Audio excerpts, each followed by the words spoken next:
പിന്നെ ഞാൻ വിചാരിച്ചത് പ്രതിയായത് മുസ്ലിം ലീഗ് നേതാവായതുകൊണ്ട് ഇടതുപക്ഷ നേതാക്കന്മാരെ കണ്ട രാഷ്ട്രീയമായിട്ട് ഉന്നയിക്കാനും ഞാൻ ശ്രമിച്ചു. അതും നടന്നില്ല. അവനെ അറസ്റ്റ് ചെയ്ത് കൊണ്ടുപോകുന്ന എനിക്ക് കാണാൻ വയ്യ. അവൻ്റെ പേരൊന്ന് മാറ്റിക്കളാം. അങ്ങനെ മാറ്റിയതാ, അവരുടെ മഹാകാരുണ്യം കൊണ്ട് മാറ്റിയതാ. അല്ലെങ്കിൽ അറസ്റ്റ് ചെയ്യുക തന്നെ ചെയ്യപ്പെടുമായിരുന്നു. ആ പുസ്തകം മതി തെളിവ്. CPM-കാരാണത് തുടങ്ങിയത്. CPI-ക്കാരും അത് തന്നെ പറയാൻ തുടങ്ങി. വാരിയംകുന്നൻ മഹാനാണ്, വാരിയംകുന്നൻ സാമ്രാജ്യത്വ വിരുദ്ധ പോരാട്ടത്തിൻ്റെ നായകനാണ്. വേറൊരു കൂട്ടർ അത് കുറേ കൂടി ഇസ്ലാമികവൽക്കരിച്ച് വാരിയംകുന്നൻ സുൽത്താനാണ്. മുഹമ്മദ് അബ്ദുറഹ്മാൻ സാഹിബ് ആണല്ലോ ഖിലാഫത്ത് കമ്മിറ്റിയുടെ സെക്രട്ടറി. അദ്ദേഹമാണല്ലോ ഈ കലാപം നേർക്കുനേരെ കണ്ടയാൾ. അദ്ദേഹം എവിടെയെങ്കിലും ഒരു നല്ല വാക്ക്, ഭംഗി വാക്കായിട്ടെങ്കിലും വാരിയംകുന്നനെ കുറിച്ച് പറഞ്ഞിട്ടുണ്ടോ? കാരണം വർഗീയവാദികൾ തമ്മിലുള്ള ആഗോള ബന്ധം വളരെ ശക്തമാണ്. ഒരു രാജ്യത്ത് അക്രമം കാണിക്കാൻ അവിടുത്തുകാർ വേണമെന്നില്ല. പെൻറ്റഗൺ തകർക്കാൻ പോയത് സൗദി അറേബ്യയിൽ നിന്നാണ്. ഇന്ത്യയുടെ പാർലമെൻറ്റ് ആക്രമിക്കാൻ വന്നത് പാകിസ്ഥാനിൽ നിന്നാണ്. ശ്രീ AP അഹമ്മദ് ബാഷ്, അങ്ങയുടെ പ്രസംഗങ്ങൾ ഞാനും കേട്ടിട്ടുണ്ട്. ഇരട്ടത്താപ്പുകളില്ലാത്ത ഒരു ചിന്തകൻ എന്നുള്ള നിലയിൽ ഞാൻ പലപ്പോഴും ശ്രദ്ധിച്ചിട്ടുമുണ്ട്. പക്ഷേ അതിനുശേഷം കുറേ കഴിഞ്ഞപ്പോൾ അങ്ങ് ഹിന്ദു ഐക്യവേദിയുടെ പരിപാടിയിൽ പങ്കെടുത്തു എന്ന് പറഞ്ഞിട്ട് അത് അങ്ങയെ മാറ്റി നിർത്തുക, അങ്ങനെയൊക്കെയുള്ള കുറേ പത്രങ്ങളിലൊക്കെ വന്നിരുന്നു. അപ്പോൾ ഇതൊക്കെ ശ്രദ്ധിച്ചിരുന്ന ഒരാളാണ് ഞാൻ. എങ്ങനെയാണ് ഈ ഒരു സാഹചര്യം ഉണ്ടായത്, അല്ലെങ്കിൽ ഇങ്ങനെ ഒരു മാറ്റി നിർത്തലുണ്ടായത്? അങ്ങയുടെ ഈ ഒരു വിഷയങ്ങളിൽ, ഇപ്പോൾ ഇസ്ലാമിക വിഷയങ്ങളിൽ, അതായത് വാരിയംകുന്നൻ 1921 വിഷയങ്ങൾ, ഇതിലേക്കുള്ള ശക്തമായ നിലപാടുകൾ, വ്യത്യസ്തമായ നിലപാടുകൾ, പ്രത്യേകിച്ച് ഇടതുപക്ഷത്തു നിന്നുള്ളൊരു വ്യത്യസ്തമായ നിലപാട് അവതരിപ്പിച്ച ഒരാളായിരുന്നു അങ്ങ്. അപ്പോൾ ഈ ഒരു സാഹചര്യവും ഈ ഒരു മാറ്റി നിർത്തലും ഇതിനെപ്പറ്റി ഒന്ന് പറയാൻ കഴിയും? അതെ, ഞാൻ ഇടതുപക്ഷ സാംസ്കാരിക പ്രവർത്തകൻ എന്ന നിലയിൽ ആണ് എനിക്ക് ഒരു പൊതുവേദികളിൽ ഞാൻ അറിയപ്പെട്ടിരുന്നത്, അല്ലെങ്കിൽ എത്ര ചെറിയ സർക്കിളായെങ്കിൽ അങ്ങനെ അറിയപ്പെട്ടിരുന്നത്. അങ്ങനെയാണ് ഞാൻ ബുക്കാസ എന്ന് പറഞ്ഞാൽ അറിയാലോ, CPM-ൻ്റെ സാംസ്കാരിക പ്രസ്ഥാനമായ പുരോഗമന കലാസാഹിത്യ സംഘം, അതിൻ്റെ സ്റ്റേറ്റ് കമ്മിറ്റിയിലാണ് ഞാൻ ഉണ്ടായിരുന്നത്.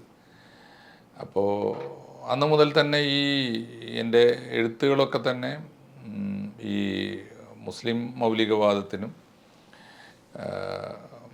വർഗീയതക്കും തീവ്രവാദത്തിനും ഒക്കെ എതിരായ നിലപാട് ഒരു നിരന്തരമായ പഠനത്തിലൂടെ അന്വേഷണത്തിലൂടെയൊക്കെ ഞാൻ എത്തിച്ചേർന്നതാണ്.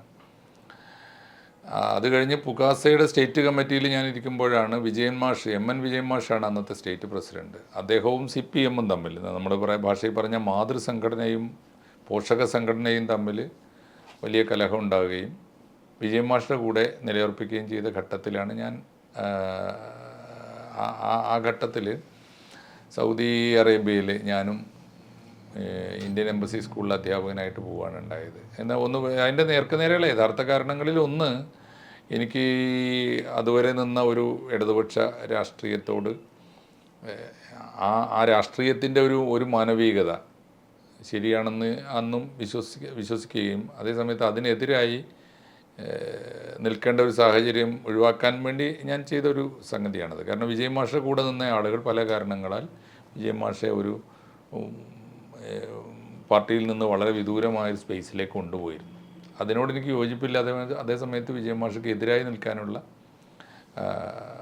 താല്പര്യം ഉണ്ടായിരുന്നില്ല. അങ്ങനെ പോയതാണ്. പിന്നെ ഞാൻ തിരിച്ചു വന്നപ്പോഴേക്ക് വിജയൻ മാഷെ ദ്രോഹിച്ചിരുന്ന ആളുകളൊക്കെ ഈ പാർട്ടിയുടെ ഉത്തരവാദപ്പെട്ട വലിയ ഈ സംസ്ഥാനവും പ്രസ്ഥാനവും ഒക്കെ സ്വന്തമാക്കിയൊരവസ്ഥയിൽ. അതായത് ഞങ്ങളൊക്കെ നേരിട്ടിരുന്നൊരു ചോദ്യം MN വിജയനോ പിണറായി വിജയനോ എന്നായിരുന്നു. ഇപ്പോൾ തിരിച്ചു വന്നപ്പോൾ അവസ്ഥ, ഞാൻ 10 കൊല്ലം ലീവ് എടുത്ത് പോയി. അതുകൊണ്ട് ഒരുപാട് ഗുണമുണ്ടായി, ദോഷമുണ്ടായി. ഒന്നും അറിയാം, ഗവൺമെൻറ് സർവീസിൽ നിന്ന് ലീവ് എടുത്ത് പോകുമ്പോൾ നമ്മുടെ പെൻഷനെയും ഒക്കെ അത് ബാധിക്കുമായിരുന്നു. പക്ഷേ പുറത്തു പോയതുകൊണ്ട് ഒരുപാട് യാത്ര ചെയ്യാനും നമ്മൾ കാണാത്ത ഒരുപാട് ലോകങ്ങൾ, സംസ്കാരങ്ങളൊക്കെ അറിയാനും 1-2 പുസ്തകങ്ങൾ എഴുതാനും ഒക്കെ പറ്റി. അതുകൊണ്ട് ആ അർത്ഥത്തിൽ കൾച്ചറലി എനിക്കത് അതിൻ്റെ ബെനിഫിറ്റ്, നമ്മൾ ബാങ്ക് ബാലൻസിലല്ലല്ലോ എല്ലാ കാര്യങ്ങളുടെയും ഒരു ബാലൻസ് നോക്കേണ്ടത്. എങ്ങനെയായാലും തിരിച്ചു വന്നപ്പോൾ ഉണ്ടായൊരു അവസ്ഥ, രാഷ്ട്രീയമായിട്ട് ആ ഇടതുപക്ഷത്തിനെ പിന്തുണക്കാനുള്ളൊരു ബുദ്ധിമുട്ട് എന്ന് വെച്ചാൽ, ഈ ഏത് ആരോടാണോ നമ്മൾ വിയോജിച്ചത് അവർക്ക് വണങ്ങേണ്ടി വരുന്നൊരു സാഹചര്യം വന്നു. അപ്പോൾ ഞാൻ പൂർണ്ണമായിട്ടും നിശബ്ദനായ കുറച്ച് കാലം ഉണ്ടായിരുന്നു. ആ സമയത്താണ് CPI-യുടെ സാംസ്കാരിക സംഘടനയായ യുവകലാസാഹിതിയായിട്ട് ഞാൻ ബന്ധപ്പെടുന്നത്. എന്ന് വെച്ചാൽ അത് എൻ്റെ സുഹൃത്തുക്കളും എനിക്ക് ആദരവുള്ള എഴുത്തുകാരും ഒക്കെ ചേർന്ന് അതിൻ്റെ ആ ഒരു പക്ഷത്തേക്കാണ് പിന്നെ ഞാൻ ചെന്നുപെട്ടത്. അതിൽ സാമാന്യം പ്രശ്നങ്ങളില്ലാതെ വർക്ക് ചെയ്തുകൊണ്ടിരുന്നു. കാരണം ഞാൻ എൻ്റെ ചിന്തയും ഒക്കെ എൻ്റേതായിട്ട് അവതരിപ്പിക്കുകയും അപ്പോൾ യോജിപ്പ് ഇപ്പോൾ CPIക്കും അതിൻ്റെ സംഘടനയായ യുവകലാ സാഹിത്യക്കും വിയോജിപ്പുണ്ടെങ്കിലും വലിയ കലഹമില്ലാതെ പോയിരുന്നു അടുത്ത കാലം വരെ. ഈ പിണറായി കാലം അല്ലെങ്കിൽ പിണറായിയുടെ രണ്ടാം ഗവൺമെൻറ്, പ്രത്യേകിച്ച് കൃത്യം പറഞ്ഞാൽ ഒന്നാം പിണറായി കാലത്ത് അത്ര കുഴപ്പമുണ്ടായിരുന്നില്ല. ഈ രണ്ടാം പിണറായി ഗവൺമെൻറ് വന്നതോടുകൂടി വല്ലാത്ത ഈ കേരള രാഷ്ട്രീയത്തിൽ മൊത്തം വന്നൊരു മാറ്റം, അത് വലിയ മാറ്റമാണത്. അത് അടിമുടി മാറുകയാണ്. അതിന് ആ മാറ്റം തുടങ്ങിയിട്ട് കുറേയായി. ഇപ്പോൾ എല്ലാം മറയും നീക്കിയത് പുറത്ത് വന്നത് ഇപ്പോഴാണ്. മാറ്റം തുടങ്ങിയെന്ന് പറഞ്ഞാൽ ഞാൻ ഗൾഫിൽ പോകുന്നതിന് മുമ്പ് 2001 ഓർമ്മയുണ്ട്, സെപ്റ്റംബർ 11 പെൻറ്റഗൺ ആക്രമിക്കപ്പെട്ടപ്പോൾ ഞങ്ങളുടെ തന്നെ പുക്കാസയുടെ നേതൃത്വത്തിലുണ്ടായിരുന്ന വലിയ ബുദ്ധിജീവികളിൽ ഒരാൾ തീർച്ചയായിട്ടും അദ്ദേഹം പ്രഖ്യാപിച്ചത് ഇനി അങ്ങോട്ട് സാമ്രാജ്യത്വ വിരുദ്ധ പോരാട്ടം ഇസ്ലാമിക ഭീകരവാദികളോട് കക്ഷി ചേർന്നുകൊണ്ടല്ലാതെ സാധ്യമല്ല എന്ന് പ്രഖ്യാപിച്ചൊരു കാലം ഉണ്ടായിരുന്നു. അദ്ദേഹം പിന്നീട് വലിയ തോതിൽ ഗുജറാത്ത് കലാപത്തെ തുടർന്ന് വലിയ ഇരവാദം ഉന്നയിച്ചു. ഇനി അങ്ങോട്ട് ഇന്ത്യയിൽ ഒരു വർഗീയതയുള്ളൂ, അത് സംഘപരിവാറാണ്. അവരെ നേരിടാൻ ഭൂമിയിലെ ഏത് ചെകുത്താനെയും കൂട്ടുപിടിച്ചും അവരെ നേരിടേണ്ടിയിരിക്കുന്നു തരത്തിലുള്ള വാദങ്ങൾ ഉന്നയിക്കാൻ തുടങ്ങി. അപ്പോൾ അതൊക്കെ ഉണ്ടായിരുന്നെങ്കിലും നേർക്കുനേരെ ഞാൻ പക്ഷേ എൻ്റെ നിലപാട് വളരെ വ്യത്യസ്തമായി നിന്നുകൊണ്ട് എനിക്ക് നല്ല ഓർമ്മയുണ്ട്. ഈ പ്രസ്താവന നടത്തിയ അതേ വേദിയിൽ ഞാൻ തന്നെ സംസാരിച്ചിട്ടുണ്ട്. ഇപ്പോൾ ഇസ്ലാമിക ഭീകരവാദികളില്ലാതെ സാമ്രാജ്യത്വ വിരുദ്ധ പോരാട്ടം സാധ്യമല്ല എന്ന് പറഞ്ഞെടുത്ത് തന്നെ അന്ന് തന്നെ ഞാൻ വിയോജിച്ചുകൊണ്ട് പറഞ്ഞിട്ടുണ്ട്. ഇസ്ലാമിക ഭീകരവാദികളെ കൂട്ടുചേർത്തുകൊണ്ട് നിങ്ങൾ ഏതു സാമ്രാജ്യത്വത്തെയും ഏതു തരം ഫാസിസത്തെയും നേരിടാൻ പോയാൽ അത് പരാജയമായിരിക്കും അന്തിമമായ ഫലം എന്ന് പറഞ്ഞുകൊണ്ടിരുന്നു. അപ്പോൾ കാരണം വർഗീയത എന്ന് പറയുന്നത് ഒരു മനസ്സാണ്. പിന്നെ ഭൂരിപക്ഷ ന്യൂനപക്ഷ വർഗീയതകളെക്കുറിച്ചുള്ള ഈ പറഞ്ഞ വർഗീകരണം, അതിൻ്റെ നല്ലതേത് ചീത്തയേത്, അതിൽ ചീത്ത വർഗീയത നല്ല വർഗീയത എന്നാലോചിച്ച് നോക്കൂ. കമ്മ്യൂണിസ്റ്റുകാരാണ് ചർച്ച ചെയ്യുന്നത്. അപ്പോൾ നല്ല വർഗീയതയെ അതാണ് നല്ല വർഗീയതയെ ചെറുത്ത് പിടിച്ച് ചീത്ത വർഗീയതയെ നേരിടാം, അതിന് ഭൂരിപക്ഷ ന്യൂനപക്ഷം. അപ്പോൾ അന്ന് ഞാൻ വളരെ ശാസ്ത്രീയമായി തന്നെ അതിനെ നേരിട്ടിട്ടുണ്ട്. ഈ ഒരു ഗ്ലോബൽ യുഗത്തിൽ ജീവിക്കുമ്പോൾ ഏതാണ് ഭൂരിപക്ഷ ന്യൂനപക്ഷം ഒരു ചോദ്യമാണ്. വർഗീയതയുടെ വിപത്ത് തീരുമാനിക്കേണ്ടത് ആൾബലം നോക്കിയാണോ, അതോ അതൊരു മനസ്സല്ലേ?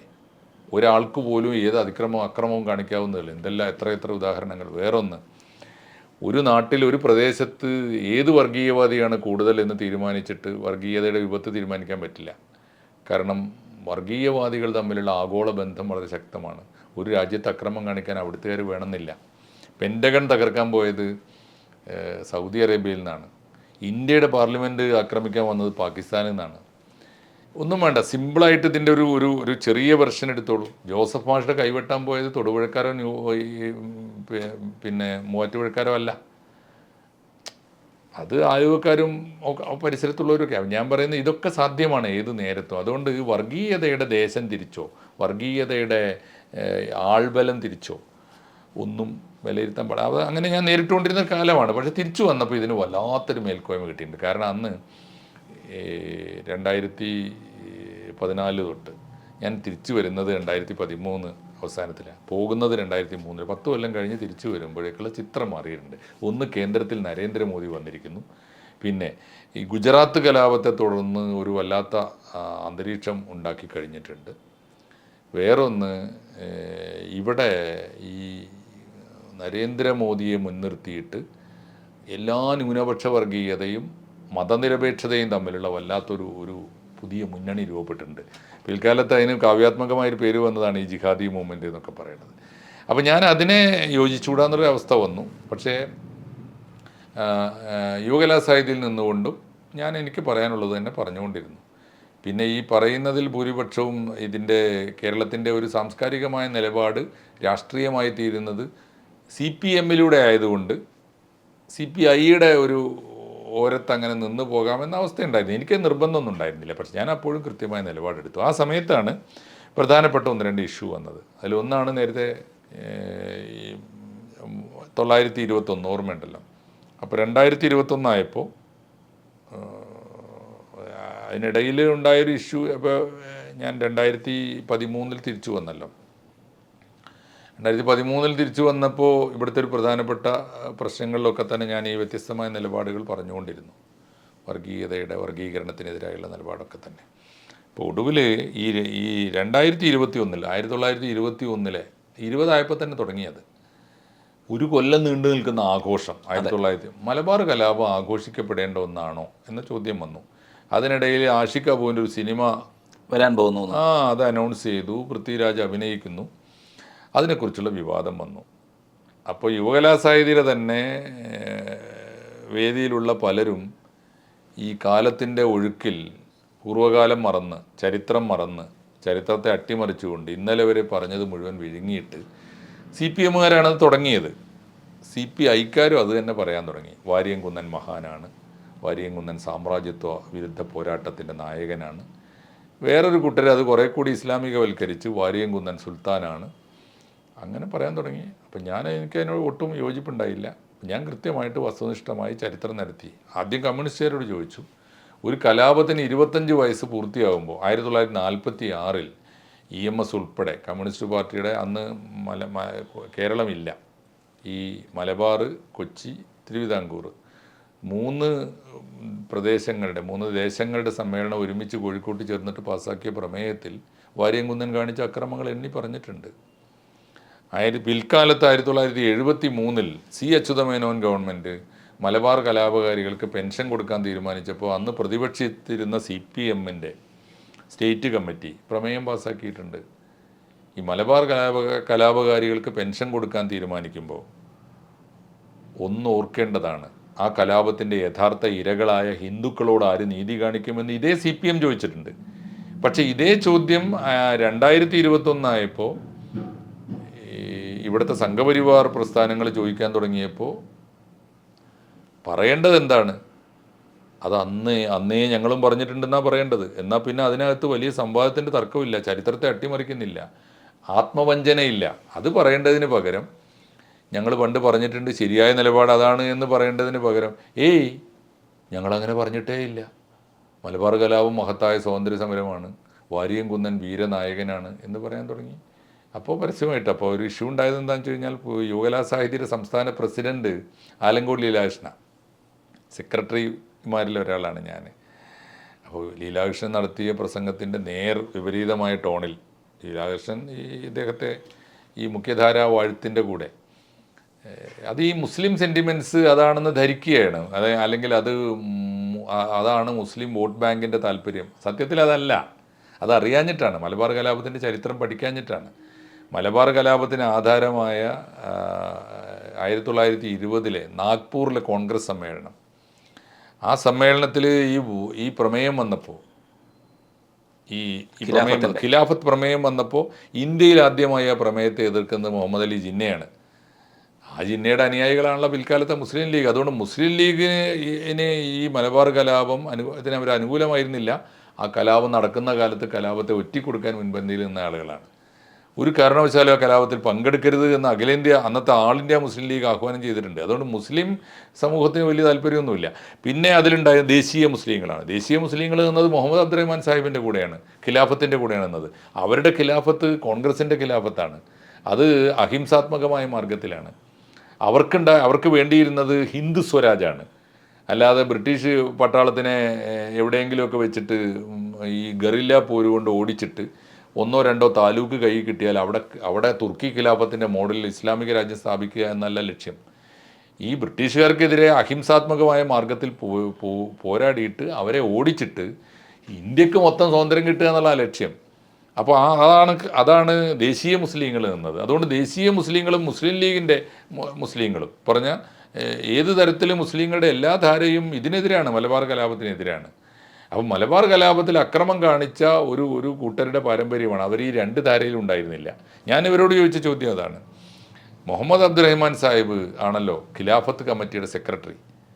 അദ്ദേഹമാണല്ലോ ഈ കലാപം നേർക്കുനേരെ കണ്ടയാൾ. അദ്ദേഹം എവിടെയെങ്കിലും ഒരു നല്ല വാക്ക്, ഭംഗി വാക്കായിട്ടെങ്കിലും വാരിയംകുന്നതിനെക്കുറിച്ച് പറഞ്ഞിട്ടുണ്ടോ? ഉണ്ടെങ്കിൽ ഞാൻ സമ്മതിക്കാം. അതൊന്നുമില്ല. അപ്പോൾ ഇവർ ചരിത്രം പോലും അറിഞ്ഞിട്ടല്ല, ഇപ്പോഴത്തെ ഈ കൺമുമ്പിൽ കാണുന്ന വോട്ട് ബാങ്ക് കണക്കാക്കിയിട്ട് ഇതൊക്കെ ഇവരുടെയൊക്കെ മൂത്താപ്പയാണ് ഈ വാരിയംകുന്നൻ എന്ന് ധരിച്ചിട്ട് അങ്ങോട്ട് പറഞ്ഞു പോവുകയാണ്. അപ്പം ഞാൻ അതിനോട് ചോദിച്ചില്ല. അപ്പോൾ അന്ന് എന്നോട് വിശദീകരണം ചോദിച്ചു. ഞാൻ ചരിത്രരേഖകളൊക്കെ വെച്ച് പാർട്ടിക്ക് ബോധ്യപ്പെടുത്തി. അന്നങ്ങനെ നിന്നു. പക്ഷേ എനിക്കറിയാം അത് വരും എന്നെനിക്കറിയാമായിരുന്നു. അന്ന് പുറത്താക്കിയില്ല. കുറച്ച് കഴിഞ്ഞപ്പോഴാണ് ഈ ഇഷ്യൂ വന്നത്. ആശയപരമാണ് കേട്ടോ, ആശയപരമല്ലാത്ത ഇഷ്യൂസ് ഒന്നും എൻ്റെ നേരെ വരാൻ യാതൊരു സാധ്യതയില്ല. നമ്മളൊന്നും അതിന് അവസരം ഉണ്ടാക്കാറുമില്ല. വ്യക്തിപരമായിട്ടുള്ളൊരു ഇഷ്യൂ ഇല്ല, ആശയപരമാണ്. അപ്പോൾ ചർച്ച ചെയ്താണ് അവിടെ സംഘടനയിൽ ചർച്ച വന്നു യുവകലാ സാഹിതിയിൽ. ഞാനപ്പോഴും എന്നും ഈ സംവാദങ്ങൾക്ക് വലിയ വില കൊടുക്കുന്ന ഒരാളാണ്, അതിന് സമയം കൊടുക്കുന്ന ആളാണ്. അത് വളരെ പ്രധാനമാണ് ജനാധിപത്യ സമൂഹത്തിൽ നിന്ന് വിചാരിക്കുന്ന ആളാണ്. അപ്പോൾ സംവാദത്തിൻ്റെ ഒരു പ്രശ്നം എന്താ, ഞാനും സന്തോഷും രണ്ട് നിലപാടില്ലാത്ത ആളുകളാണെങ്കിൽ രണ്ട് വ്യക്തികളുടെ ആവശ്യമില്ല ഭൂമിയിൽ. ഇപ്പോൾ നമ്മളിപ്പോൾ ഫേസ്ബുക്ക് എന്ന് പറയുന്ന സാധനം ഉണ്ടല്ലോ, എൻ്റെയും സന്തോഷിൻ്റെയും ഫേസ് എന്ന് പറയുന്നത് നമ്മുടെ നിലപാടാണ്, അല്ലാതെ നമ്മുടെ മാറ്റി മാറ്റി പടം ഇടുന്നതിനല്ലല്ലോ ഫേസ്ബുക്ക് എന്ന് പറയേണ്ടത്. അപ്പോൾ അതുകൊണ്ട് ഈ നിലപാടുകളുടെ വിയോജിപ്പുള്ളവർ എവിടെയാണോ അവരോട് സ്നേഹം പൂർവ്വമുള്ള വർത്തമാനങ്ങൾ ജീവിതത്തിൽ അധികരിപ്പിക്കണം എന്ന് വിചാരിക്കുന്ന ഒരാളാണ് ഞാൻ. അതുകൊണ്ട് എല്ലാ സംവാദങ്ങൾക്കും പോകാറുണ്ട്. വിയോജിപ്പുള്ളവരോടും പറയാനുള്ളത് പറഞ്ഞു പോരാ. പിന്നെ സംവാദത്തിനൊരു സംസ്കാരമുണ്ട്, അതെനിക്ക് നിർബന്ധമുള്ളൊരു കാര്യമാണ്.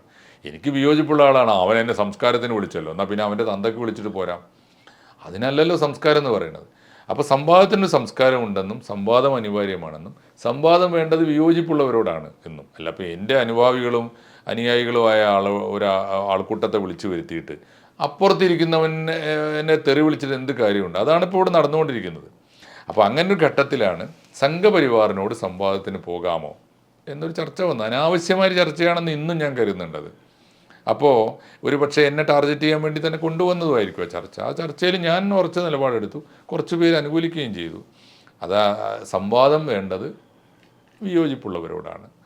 ആ വിയോജിപ്പിന് അവസരം കിട്ടിയാൽ, അവരോട് സംസാരിക്കാൻ അവസരം കിട്ടിയാൽ അവരോടാണ് സംസാരിക്കേണ്ടത്. അത് പോകണം. അപ്പോൾ ഈ അവൈലബിൾ കമ്മിറ്റി കൂടുക എന്നൊക്കെ പറഞ്ഞ് ചില തട്ടിപ്പുകളുണ്ട്. എനിക്ക് ഈ ഇടതുപക്ഷ തട്ടിപ്പുകളെക്കുറിച്ച് വലിയ ബോധ്യം ഉണ്ടാവില്ല.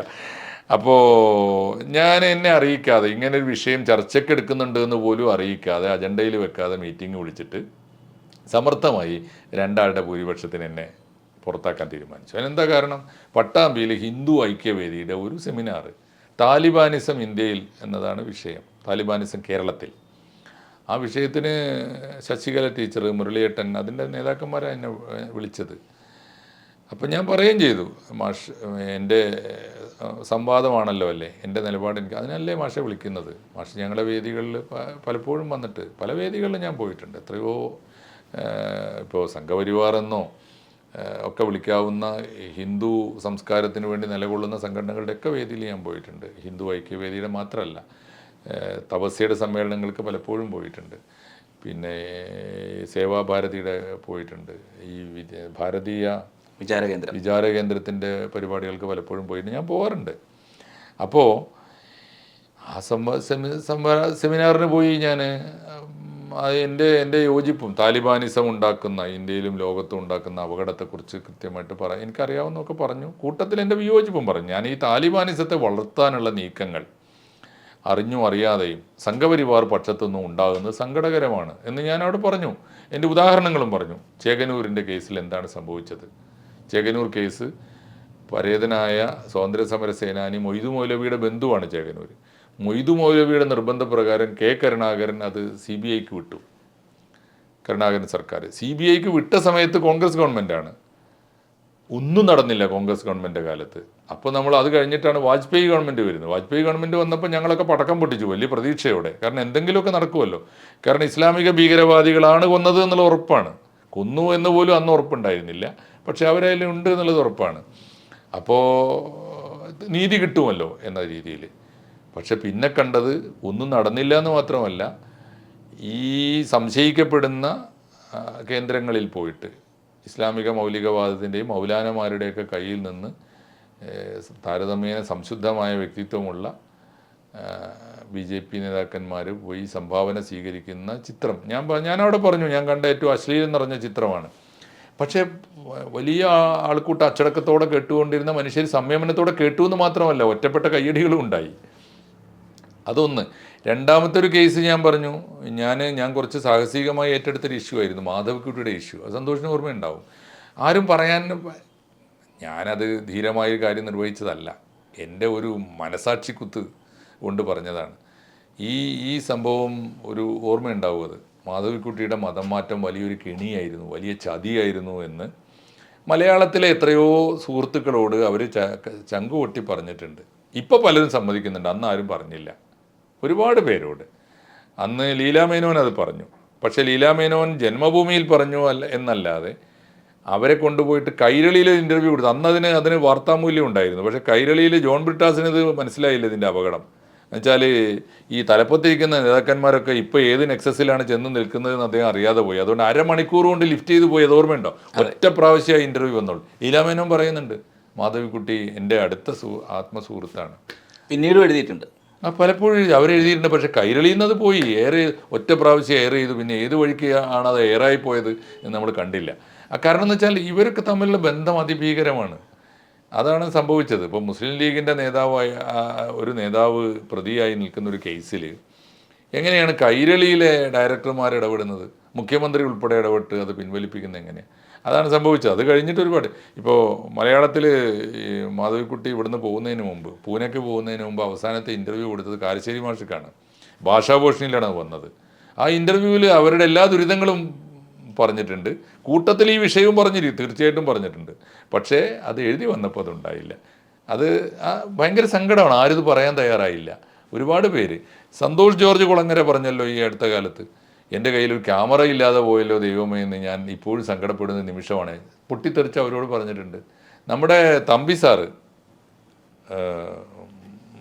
കവി തമ്പി സാറ്, ഫിലിം ഡയറക്ടർ, എന്താണ് ശ്രീകുമാരൻ തമ്പി പറഞ്ഞു, എന്നോട് പറഞ്ഞിട്ടുണ്ട് മാധവിക്കുട്ടി ഹാസൻ, എല്ലാവരോടും പറഞ്ഞിട്ടുണ്ട്. പക്ഷെ ഇവരാരും പറഞ്ഞില്ല, പറയേണ്ട നേരത്ത് പറഞ്ഞില്ല, ഇത് വലിയ തോതിൽ ആഘോഷിക്കപ്പെട്ടപ്പോൾ പറഞ്ഞില്ല.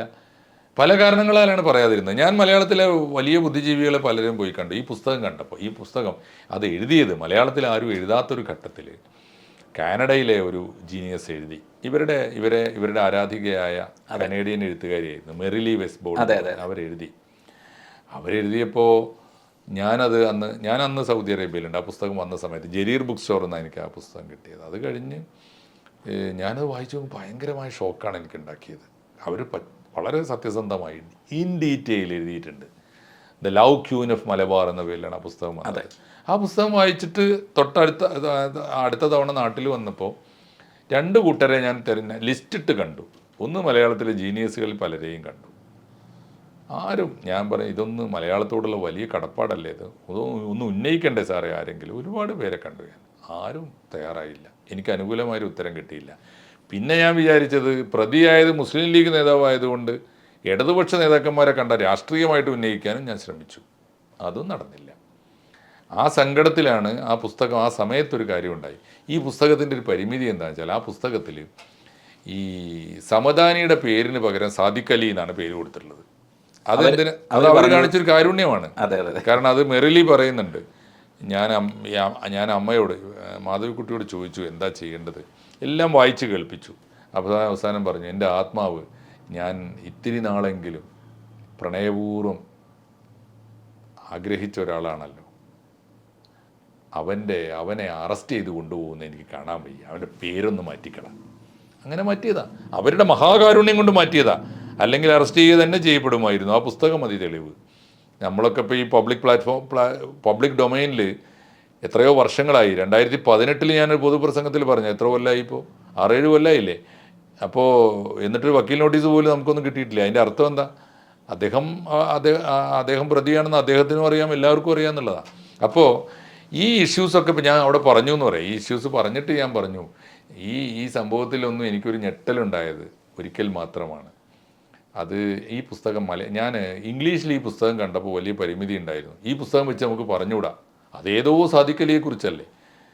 ഏതോ സാദിഖ് അലി അല്ല എന്ന് എല്ലാവർക്കും അറിയാം. മുസ്ലിം ലീഗിൻ്റെ നേതാവാണ്, രാജ്യസഭാംഗമാണ്, 2 ഭാര്യമാരുണ്ട്, ഉറുദു പണ്ഡിതനാണ്, മതപ്രഭാഷകനാണ്, ഇക്ബാലിൻ്റെ ഫാനാണ്. എല്ലാം അതിനകത്തുണ്ട്, വരച്ചു വെച്ചിട്ടുണ്ട്. പക്ഷേ പേര് മാറ്റിയിട്ടുണ്ട്. നിയമത്തിൻ്റെ മുമ്പിൽ നമുക്ക് പിടിച്ചു നിൽക്കാൻ പറ്റില്ലല്ലോ. അപ്പോൾ പറയാൻ എന്ത് ചെയ്യും? ഞാനിങ്ങനെ അപ്പം സ്വന്തമായി പോലും ആരോടും പറയാൻ വയ്യാത്ത അവസ്ഥയാണ്. അങ്ങനെ നിൽക്കുമ്പോഴാണ് ഈ പുസ്തകം ഗ്രീൻ ബുക്സ്, തൃശ്ശൂരിലെ ഗ്രീൻ ബുക്സ് ട്രാൻസ്ലേറ്റ് ചെയ്തപ്പോൾ അതിന് പ്രണയത്തിൻ്റെ രാജകുമാരി എന്നാ പേര് കൊടുത്തത്. അതെ, ഓർമ്മയാണ്. ആ പുസ്തകം കണ്ടിട്ടുണ്ട്, പുസ്തകം കയ്യിലുണ്ട്. പക്ഷേ അതിനകത്ത് അതിൻ്റെ ആദ്യത്തെ എഡിഷനിൽ ആ മനുഷ്യനെ തൊഴണം നമ്മൾ. കൃഷ്ണദാസ് സാറാണ് ആയിരുന്നു ഗ്രീൻ ബുക്സിന്, മരിച്ചുപോയി അദ്ദേഹം. ഇതിലേറ്റവും മലയാളം കടപ്പെട്ടിരിക്കുന്നത് ഇപ്പോഴും മാധവിക്കുട്ടി ചതിക്കപ്പെട്ട കഥ മലയാളി അറിയുന്നുണ്ടെങ്കിൽ അതിലെ ആദ്യത്തെ കടപ്പാട് അത് വിളിച്ചു പറഞ്ഞ എന്നോടൊന്നുമല്ല, അത് മറ്റാരും പറയാൻ തയ്യാറാവാത്ത സമയത്ത് ഞാൻ പറഞ്ഞു. പക്ഷേ എനിക്കത് പറയാനുള്ള രേഖ ഉണ്ടാക്കി തന്നത് കൃഷ്ണദാസ് സാറാണ്.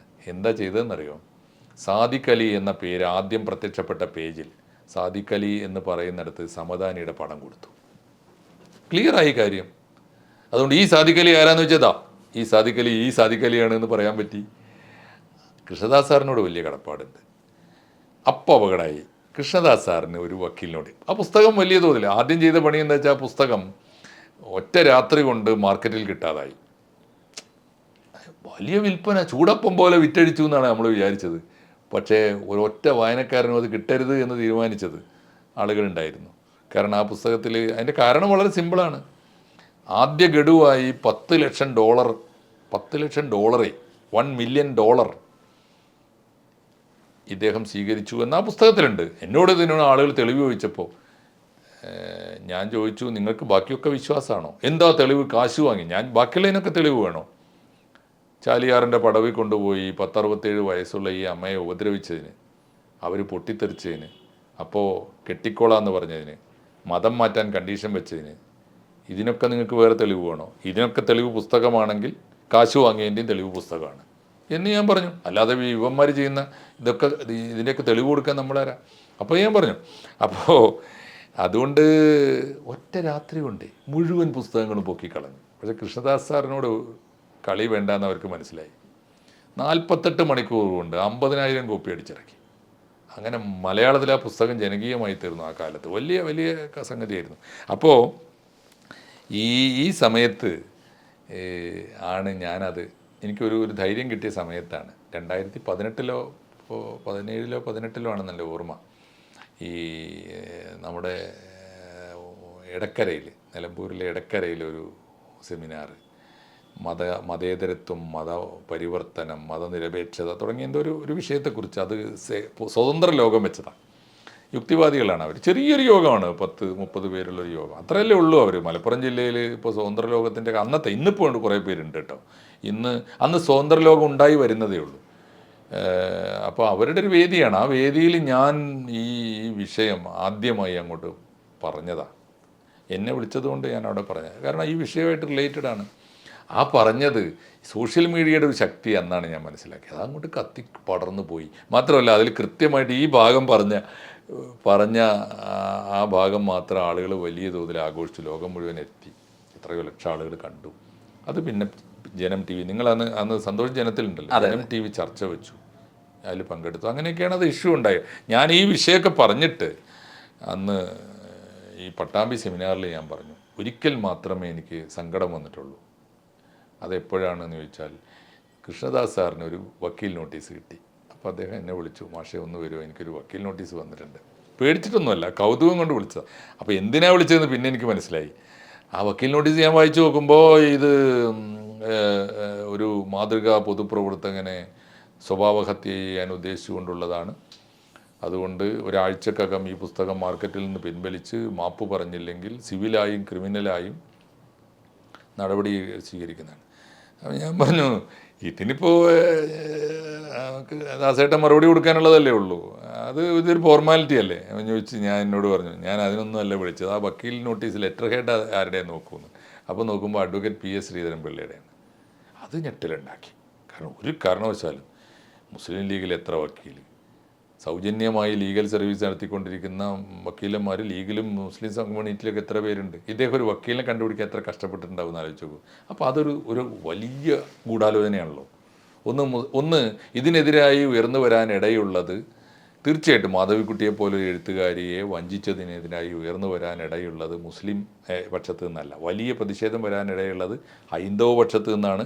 അതിന് ഒരു ശക്തി പകരാനിടയുള്ളത് BJPയും സംഘപരിവാറുമാണ്. അതിൻ്റെ ഏറ്റവും വലിയ അക്കാലത്തെ സ്റ്റേറ്റ് BJPയുടെ പ്രസിഡന്റോ മറ്റോ ആണ് അദ്ദേഹം.